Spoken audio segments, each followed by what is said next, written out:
Hey, thank you so much for watching. In this video, I'm going to show you how you can build a robot with Robocorp in Python instead of Robot Framework. Now, if you're new to the channel, my name is Thomas and you're watching Tom's Tech Academy.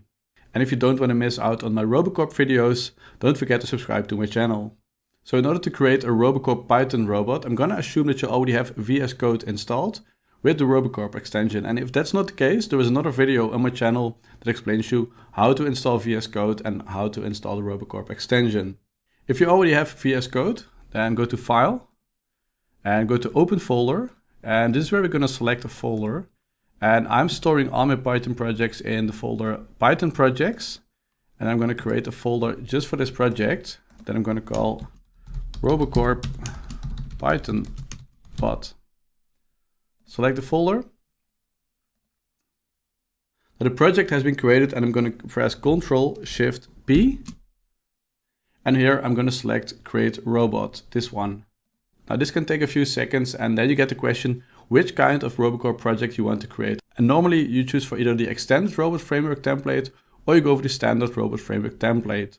For now I'm going to go for the basic Python template, so click that.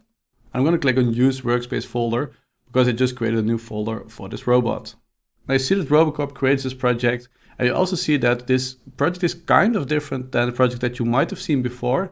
And that's because in this case we have a task.py and that's where we're going to put all our code. So you see that there is already some standard code here. And if you go to the Robocorp website, and I will put the link in the description, then you see this robot is written in the Robot Framework. And this one is written in Python. So for now, I'm just going to select this code and I'm just going to paste it in this project. So press Ctrl-V. And then you see that we are using the folder that's called output. So I'm going to navigate to this directory. So right click and then click on Reveal in File Explorer. Now I'm in the project folder and I'm going to create a folder here that I'm going to call output. Just like this. Then click on the play button and we will run this robot. You see that the robot goes to the website and if everything went well, we should now see the text and a screenshot in the output folder. So go to output, and see here a screenshot and you also see here the text of this website. So we were able to run this robot. So this is how to create and run a Python robot with Robocorp. I'm planning to make more videos about Python robots because Python is a very interesting language, especially if you combine it with a powerful Robocorp framework. I hope this video was helpful for you and I hope to see you back in the next one.